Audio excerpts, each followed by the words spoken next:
Всем привет! Смерть Папы Франциска стала моментом скорби для миллионов католиков по всему миру.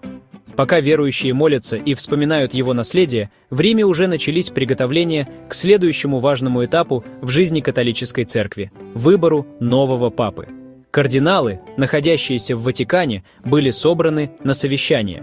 Их задача – обсудить ход ближайших событий, согласовать организационные вопросы похорон и обеспечить бесперебойное функционирование церкви в переходный период. Конгрегация кардиналов решила, что похороны состоятся в субботу на площади Святого Петра. Франциск, нарушив традицию, подтвердил в своем завещании, что он желает быть похороненным вдали от собора Святого Петра в Ватикане, где были похоронены многие его предшественники. Он просил похоронить его в земле, просто, без особых украшений, в римской базилике Санта-Мария-Маджора, в 4 километрах от Ватикана, и чтобы единственной надписью на его могиле было его папское имя, написанное на латыни – Францискус. Основное внимание также уделяется подготовке к конклаву, закрытому собранию кардиналов, на котором будет выбран новый понтифик. По традиции, конклав начинается через 15-20 дней после смерти папы. Таким образом, начало голосования ожидается не ранее 6 мая. Однако точную дату старта кардиналы утвердят только после завершения похорон Франциска. После церемонии прощания начинается 9-дневный официальный траур, называемый новендиали. Это особый период молитв и размышлений, в течение которого проходит ряд мес и богослужений в память о покойном папе. В это время выборщики начинают переезд в Ватикан, где будут жить в изоляции от внешнего мира на протяжении всего конклава. Голосование проходит в знаменитой Сикстинской капелле. Каждый кардинал пишет имя своего кандидата на специальной карточке, стараясь изменить почерк, чтобы сохранить анонимность. Бумажки складываются и помещаются в сосуд, затем их достают, зачитывают вслух, и результаты записываются. Бюллетени прошиваются ниткой, как символ прозрачности процесса. Каждый день проводится до 4 туров голосования. Чтобы стать папой, кандидат должен набрать не менее 2/3 голосов. Если голосование не приводит к успеху, бюллетени сжигают в печи. Добавление химикатов к огню позволяет определить результат визуально. Черный дым говорит о том, что выбора не произошло, а белый – о том, что папа избран. Этот процесс может затянуться на несколько дней. Часто кардиналы поначалу голосуют за разных кандидатов, но в последующих турах начинают объединяться вокруг более вероятных фигур. Тех, кто получает крайне мало голосов, обычно отсекают, а их сторонники переходят к другим.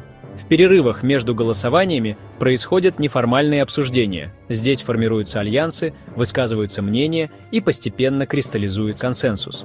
Иногда такие сцены сравнивают с сюжетами из фильмов «Эмоциональные споры», «Дипломатия», «Кулуарные переговоры». Все это тоже часть церковной политики.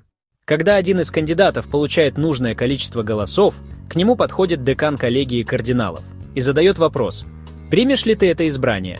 Если тот дает согласие, он выбирает себе папское имя и облачается в белые одежды. Затем он впервые появляется перед верующими на балконе собора Святого Петра. С этого момента весь мир узнает о новом папе. Из трубы над Сикстинской капеллой идет белый дым, и на площади звучат слова «Хабемус папам» – «У нас есть папа». После этого понтифик обращается к миру со своим первым благословением. Сейчас в выборах могут участвовать около 135 кардиналов в возрасте до 80 лет.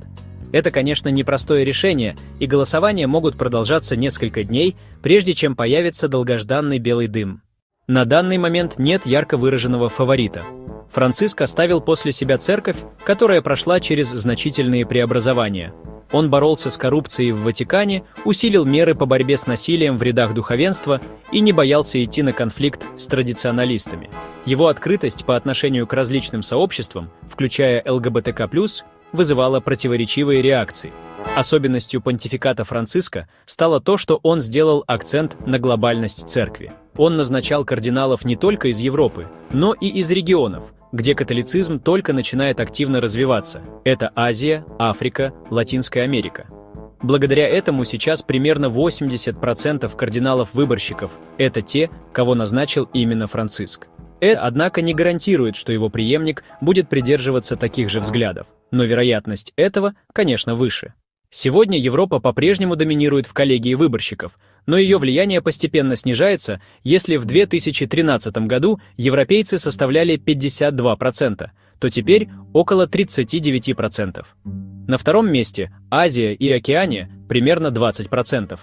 Немало кардиналов, которые примут участие в выборах, до сих пор неизвестны широкой публике. За несколько дней до начала конклава они будут встречаться на генеральных конгрегациях, это такие собрания, где происходит обсуждение текущего положения дел и формирование портрета идеального папы.